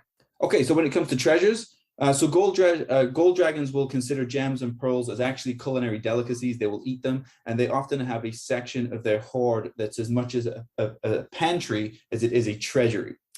Beyond such consumables, they prefer items they can learn from, whether that's rare historical or metaphysical texts, mysterious relics, and curios, or puzzles and prophecies offering hints of the future. A couple of examples of some art objects we might find here would be a scroll covered with surrealist imagery, and it is entitled Voyage Through the Land of Dreams, sure. Or how about a black dragon skull with a crack down the middle and gems fixed in its eye sockets? A plaque along the bottom reads, "So too shall ye be." Oh, I love that. Cool. So too shall ye be. Awesome. Okay, that's it for gold dragon. Should we roll some dice? Let's talk about this. Let's do it. 13. 15. I got a 17. What is with this? Like, okay, Terry, answer your question. Okay, so my favorite new piece of inspiration, it has to be that regional effect of not being able to, is it not being able to tell a lie? What did I say? Yeah, not being able to tell a deliberate lie. I think I could use that very well, especially because it's not even when you're necessarily right in front of the dragon, it's within 6 miles. And so you can play on, I'm sure by this point, the party members have told lies to each other. They've lied to their NPCs. NPCs have lied to them. And this is where a lot of reveals are going to come out. And you're going to have inter-party politics here and some fresh wounds, I feel like, and some freshly pissed off characters right before they're supposed to work together to overcome whatever this encounter is going to be, like whether it's going to be a skill check thing or a social encounter that they must do well on, or combat encounter with the gold dragon. You're going to have these players already pissed off at each other and realizing that maybe they can't trust people as they thought they could. So I would definitely manipulate that. Was I next? I think I was 15. Okay. Yeah, go ahead. Okay, so I don't know that this is inspiration, but I had a thought when you were talking about them eating their gems and stuff. Yeah. Because we have covered previously that a dragon's power from their hoard, and in order to get to legendary status, have to have a certain amount of money. So if they're eating their gems, does it still count? Depends if they're good with as them, part of their, with them. like, does that subtract from their hoard, or does it still count as part of their hoard if it's inside of them? I don't know. Did they break it down, or does it just come back out? Does it stay within them? I guess it kind of depends on that. But I think also a gold dragon is not going to just have depreciating assets as well. Like, maybe they've invested in real estate or something. Yeah. Like missing a couple gems isn't going to really hurt their bottom line. But how much are they eating? I don't know. It would have to be tons of gems, and like it's measured based off of gold value, not based off weight, I guess. So it's like, it's the value of it. So if they're eating all their like most precious gems. Yeah, they eat based off pounds, not pounds, right? So, Terry, that was a British monetary joke for you. Thank you. You're welcome. So the thing that also stuck out to me was if they're eating their gems and they're shitting them out, they're shitting them out. So it's if you are within like this 10-mile radius beneficent trail, where like small runes in the shape of gold dragons, is it just piles of like glittery dragon shit that you're finding? That's like, oh man, the dragon must be near here. Like up here, if you see like a pile of crap that has a bunch of like berry seeds and stuff in it, you're like, there's a bear nearby. Yeah. We need to be Mhm. careful. I Right. get, yeah, as a hunter, I totally get that. Like, that's just your trailing them. That's your ranger is like bowing down, kind of touching it. Oh, they've been here. Like, it's still warm. Yeah, just like reaching into their bag to pull out Mhm. the elbow length leather glove. They are now digging into the dragon shit and be like, this one's a colossal sized one, guys. Or sorry, that's not a thing anymore. A gargantuan sized one, guys. Oh no. Can you imagine how different the scene in The Hobbit would have been? There's just shit everywhere. Or hey, we really need to get some diamonds Yeah. for our spell components. I guess we're gonna go dig through the fecal matter. Yikes. Okay, well, I'm gonna move on from this to something that I feel should have been in 5e from the very beginning, but we finally get it with Fizbans, and that is the concept of the Great Wyrm dragons, specifically the Metallic Great Wyrms, because this is the Metallic episode. Metallic Great Wyrms are the big daddy dragons that are chosen specifically by Bahamut or an equivalent god to undergo the specific and special metamorphosis to become a Great Wyrm. You have to be deigned by a deity to become a Great Wyrm dragon. The process involves some Doctor Strange level horseshit, as the metallic will fuse its consciousness, its magic, and even sometimes the physical form of the echoes of that same dragon across the quote worlds of the material plane. Now, does this mean that the same dragon can exist in Greyhawk, Toril, Krill, and Eberron all at the same time? Because it seems like it does. So this process could, depending on the world, even elevate the Great Wyrm into godhood, granting it even further powers. To say a metallic Great Wyrm is massive is a massive understatement. They are some of the biggest living creatures in existence, dwarfing all but the Tarrasque or an ancient primordial in size. They control mighty elemental energies, and their breath weapons deal damage on a legion's-sized area. Fizban's, his little quote, says, "Call me biased, but the great part of the Metallic Great Wyrm feels a bit redundant. It kind of goes without saying." And I agree. A Metallic Great Wyrm is a CR28 creature. It rocks an AC of 22 and up to 841 hit points. They can move, burrow, and swim at a speed of 60 feet around and fly at 120, so twice as fast.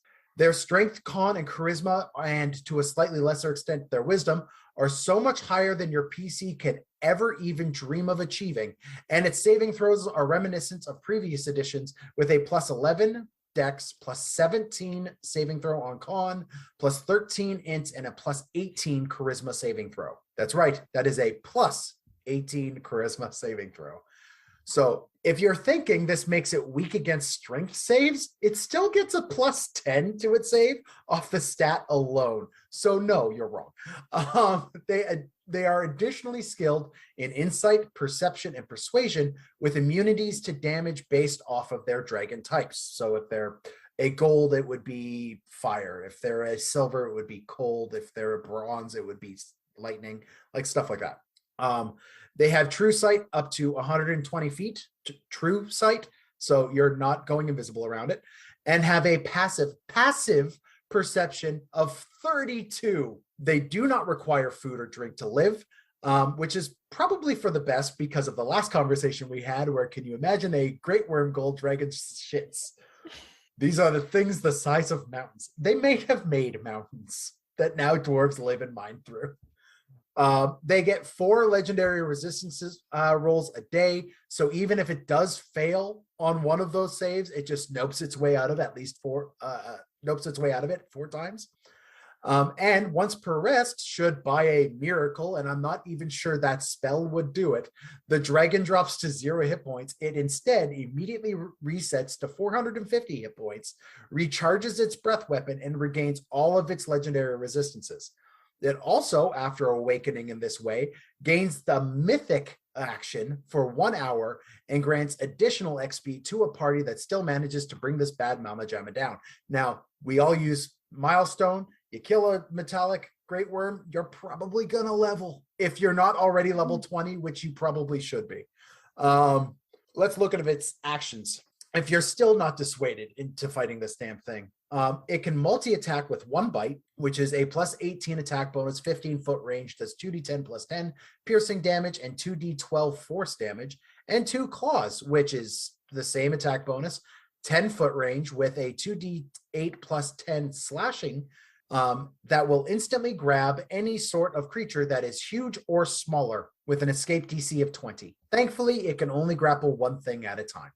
It can alternatively swing its tail as a separate action in and of itself for same attack bonus, 20-foot range, and a mountain of 2d10 plus 10 bludgeoning damage and a DC 26 strength save or be knocked prone. It also uses its breath weapons. Yes, it's still a metallic dragon. It gets 2.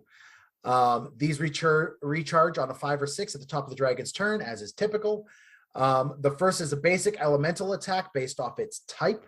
That is a 300-foot cone. 300-foot cone. This does 13d12 elemental damage unless you make a DC 25 dexterity save.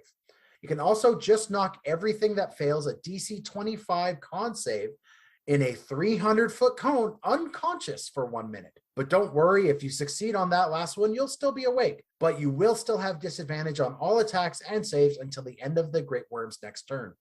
If you do not get knocked out, if you do get knocked out, you can re-roll at the end of your turn, at the end of each of your turns against that same 25 con DC. Finally, the dragon can use its action to shapeshift, like all other metallics can, to a creature of medium or small size. This is important because it still retains its stats in all ways other than its size. So you can have a small metallic Great Wyrm dragon running around. What the fuck? Let's be honest, Dan, it's returning it into a gnome. Yeah. Oh, 100%. 100%. Yes. There's that disapproving look again from Terry.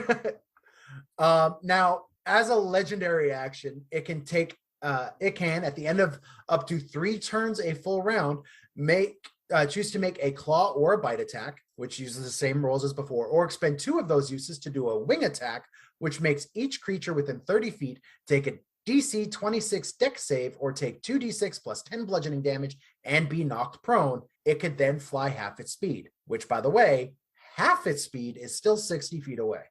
Now, if it is a mythic legendary Great Wyrm, because we're just adding a whole bunch of adjectives to this thing, it can also bite as a legendary action, or spend 2 of those uses to do a shattering roar, which is like a breath attack, but makes each creature within 120 feet of the dragon, which is, 120-foot radius, so massive area, make a con save or take a slew of thunder damage and be incapacitated until the end of the dragon's next turn. All of this should be on top of spells and various other minions and layer effects that the ancient dragon of the same type would get. There we go. Metallic Great Wyrm dragons. Wow. Okay, let's roll initiative. I have different questions this time. Sure. Let's do it. 8. 9. 3. I'm going first on a 9. You're going first. So finally it happens. On the last one. Okay, first question. Is this a worthy capstone for Metallic Dragons? Yes, absolutely. I think this is on such a grand scale now that whatever kind of encounter you have is going to be hugely pumped up as well. This is level 20 characters on the backs of adult dragons, 3D in a mountain range while the weather is changing all the time and there's a storm and there's whatever. Like we've given the DM permission now to ramp everything right up. You have level 20 characters, so they're accustomed to working on this crazier scale, but it's definitely worthy of that just for the encounters that you can have from this creature. Yeah, I agree. This thing's incredible. I mean, I would have loved to see a fuller spell list because it doesn't get its new additional spell list like we got. Right. But that being said, I mean, just when you're fighting this thing, you're dealing with gods, right? Like you are dealing literally with gods. There are gods in this game that are a lesser CR than this. So at this point, you're right. The DM could kind of take his gloves off and have fun. Yeah. And I mean, as a DM, you could give it whatever spells you wanted to flavor it. Absolutely. Like, I don't know that we necessarily need them to spell that out for us. That No, you know, no. you could just look at whatever high level spells you want Right. and add it to this As thing though and the- it would track. As though the players are going to lose their mind because the Great Wyrm cast Bane or something. Yeah. Yeah, right. What? That's not in the spell or in the stat block. I've met players Um, that would. I've met yeah. players that would. Well, hey, it's not the game for them then. No. Okay. But yeah, for sure. Cool. How do we feel about the generic stat block for all metallics? I kind of touched on it earlier, but I want to reiterate this. I don't get too wrapped up in the generic stat block. 5th edition is more about permission to flesh out themes and flesh out the exploration pillar. This generic stat block is a framework to operate within, but it allows us to be flexible when trying to go like very big and grand or creative on the themes and the exploration and the puzzles and stuff. So yeah, I'm okay with it. Yes, same. The flavor comes with these guys with how you play them and the attitudes that you play them with. And you should know that if you're playing a copper Great Wyrm, it's going to play different than a silver Great Wyrm. Right. Right. But it's also the specifics it very clearly says based off elemental type, right? And that's all you really need. I'm okay with it. Yeah. I don't think we need 5 whole stat blocks right now because there's this one, there's a metallic one, there's a gym one. That's 15 stat blocks for Great Wyrms, and I don't think we need that many. I think just one, and you can adapt it how you need, I think is pretty good. Yeah. Right. One piece of inspiration about combat encounters with the Great Wyrm. Because everything is ramped up, my big inspiration here is that the consequences must now be ramped up. When that shattering roar goes off, yes, there's the Constitution saving throw for the players and whatever their mounts or whatever they're doing, but also what you have to create bigger consequences is in, does that create an avalanche which now destroys the village at the base of the mountain? Oh, So- yeah, cool. Right. So you're thinking about bigger consequences now for the players, where it's not just about them anymore. Every single action that they take may have a devastating consequence for whatever major battle or community is below them or around them or whatever. Yeah. My major combat inspiration for these guys would be don't. I mean, don't do this thing that you're about to do. You will lose. Run run. is the Supplicate yourself to the dragon because you got aggressive and made a mistake. You have made mistakes. It is time to rectify those. Like, do not fight this thing. If you are fighting this thing, I would assume that this thing is fighting on your side and you are not fighting against it, unless you're playing an evil campaign, at which point you should probably have a chromatic Great Wyrm to kind of balance out that power, because there's no way in hell your party is going to equal out a CR 28 or CR 29 or whatever these things are. Yeah. So just be very aware that as an individual in a party, you're not going to really be a threat in any way to this guy. I mean, there are not any damage resistances outside of their normal elemental resistances. So your martial characters are going to do quite well. You'll be able to damage this thing, but it's got over 1,200 total hit points. So what the fuck are you doing? Yeah. Right. So sure. There we go. Yeah. Hopefully you have a monk that can run really far to get out of those 300-foot cone distances. Maybe. Hopefully you're in a place where you can run. Run up, hit it, and then get out. Yeah, except the dragon moves 120 feet, like as a fly. Okay, your dragon dashes. Yeah. Fuck. Okay, what's one piece of inspiration for exploration encounters with a Great Wyrm? Okay, this is my general rule with coming up with puzzles or kind of skill checks or exploration type things. Take a very simple concept and then exaggerate that concept to where it fits, like within the tier of the game. Let's just use a stupid example. Imagine like a game of telephone. If you're in like a tier 1 part of the game, the challenge might be, it's a simple concept, it's telephone, you have to pass a message between each other, but maybe you're in like a really dark tunnel and you can't find something. Okay, very difficult.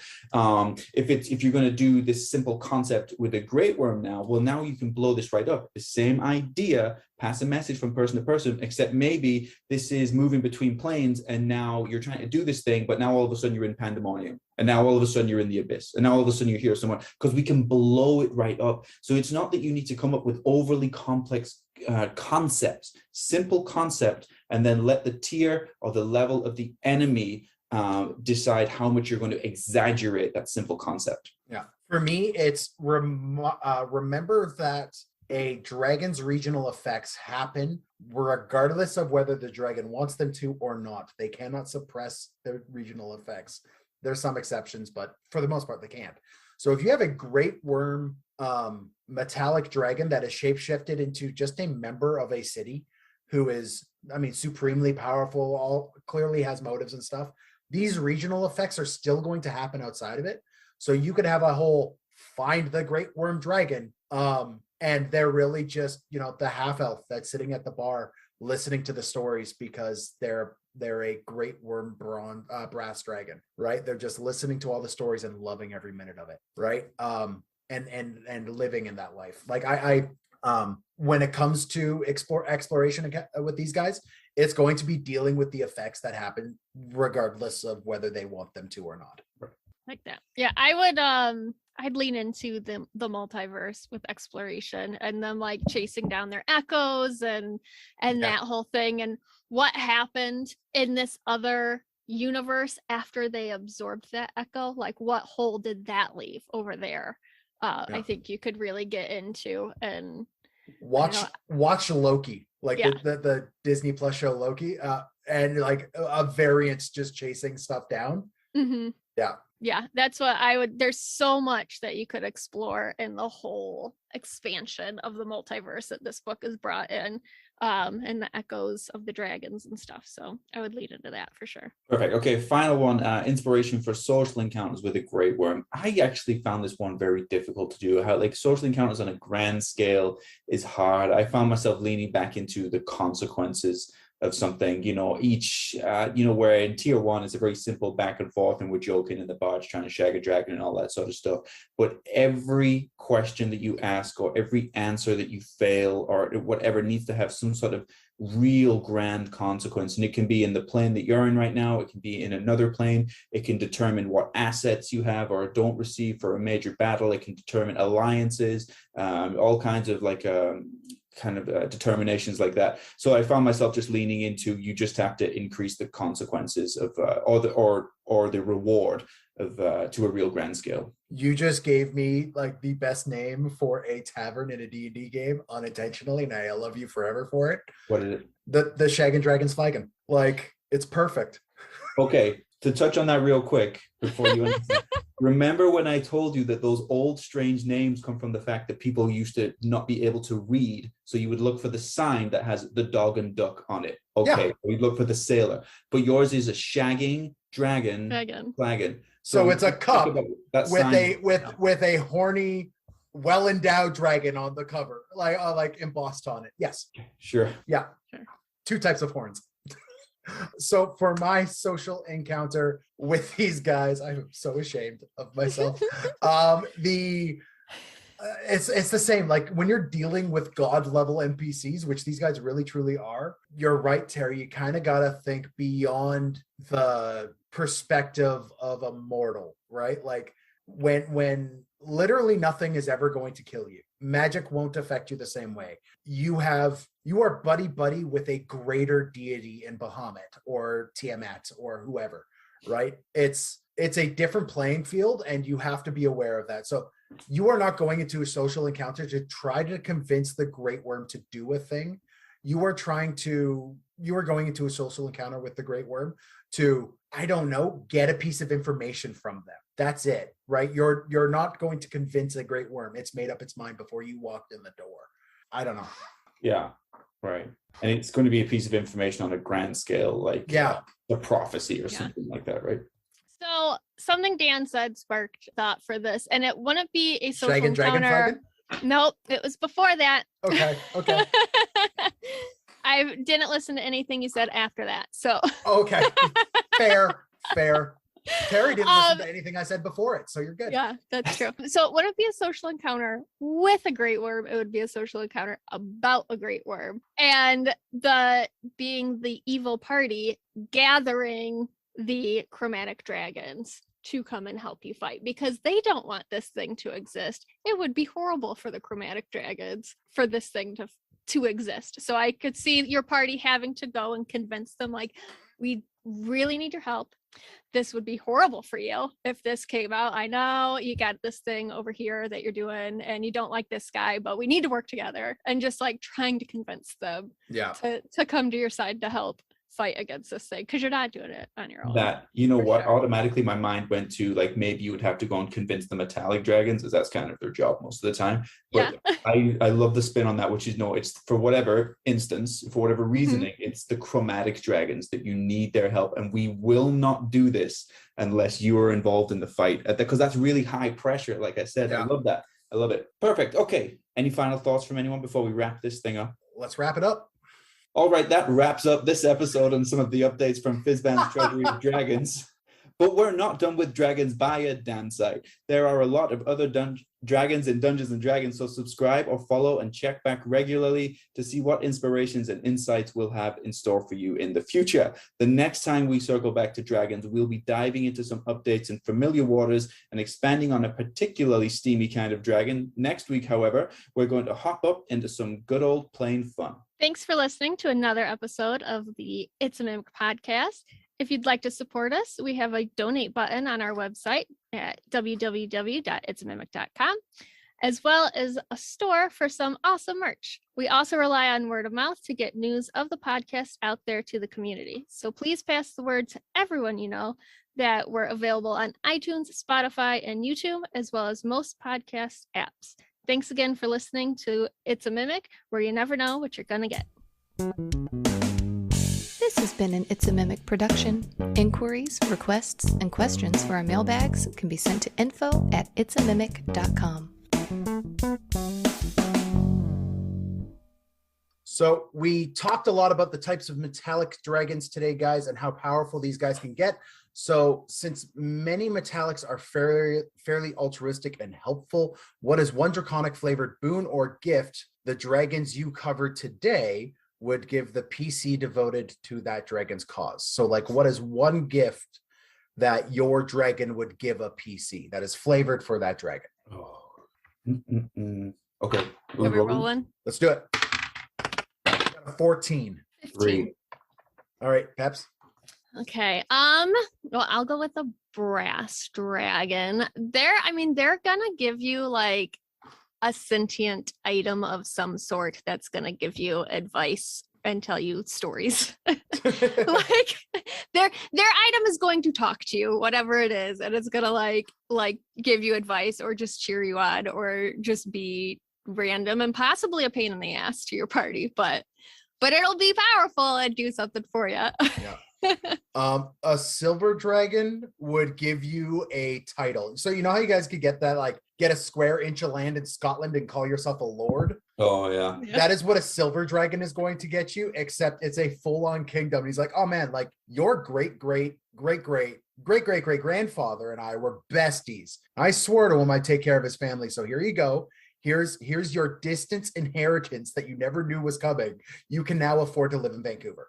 So like it's that kind of thing. This might be fantasy, Dan, but let's not get experience. Jesus Christ. Terry? Copper Dragon is probably going to give you some kind of puzzle, or I think, or just a riddle in return. Like you solve the riddle to get the boon, and then they're like, here's another riddle. See you later. Enjoy it. Your boon is a crossword puzzle. Yeah. It'll just be another puzzle to solve, and that's your prize for getting the first puzzle correct. They give you a book of Sudoku. Yeah. So yeah, since I'm not allowed to send in mailbag questions anymore. You sent in a few. A few. I'm officially not allowed on mailbag episodes anymore. So Adam said I could ask a question at the end of every dragon episode. Okay. This one's pretty mild, so you can relax a little bit. It's not going to involve a shagging dragon flagon? Okay. I can't relax because I really need to pee, so. What is the nerdiest everyday item that you own? The nerdiest everyday item that I own? Yeah. I need a minute to think. We can roll. Okay, let's do it. An 8. 7. 5. All right, the nerdiest everyday item I own. So item that I use every day that is nerdy. Yeah. Fuck. I mean, I do carry a D20 with me pretty much everywhere I go, but I have a set of mini dice in my purse. yeah. But in terms of like the nerdiest everyday item, I mean, that's a hard question.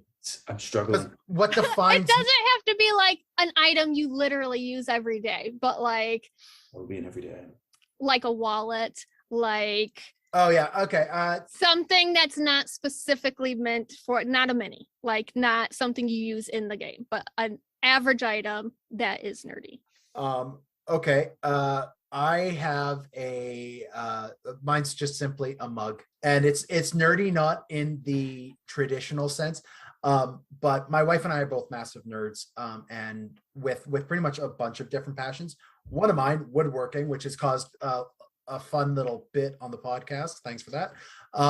Has spawned a mug that I got from a friend of mine that says "Sawdust is my man glitter" on it, and it's a big fucking mug, and I love that fucking mug. So that thing is by far it's like my woodworker nerdy mug. That I every day I drink coffee out of it. The days where it's dirty and didn't get cleaned the previous morning are mornings full of anxiety and trouble. So my nerdiest everyday item is a mug. The mug. I have a lot of nerdy mugs also. I actually have it's a Mimic mug from the merch site. Oh, awesome. But mine is also given to me by a friend, and it is a dragon toilet paper holder that is in my bathroom that anybody who comes and plays D&D, that's the bathroom they use. So it's a black dragon toilet paper holder. For acid damage. Yeah. I'm on board. Oh man, I don't really have too many nerdy things. I guess what I have that other people don't have, I have like old newspapers from like my family were quite a royalist family, shock horror. So like things from like the coronation and stuff, and like things from the war that the Queen was involved in, and like I have like books on like the royal family and stuff like that. Like we're very royalist in our house, so I guess that's some kind of nerdy stuff that a lot of people don't usually have. So Cool. That's right, boys. The brass dragon likes its bigger shafts in the rear. God damn it, Peps. I had to. Did you actually? I read that giggling the entire time. You're still giggling about it. Where was I at? I lost my place. Captain's back. Now I will stop the recording. Thanks for listening. Bye.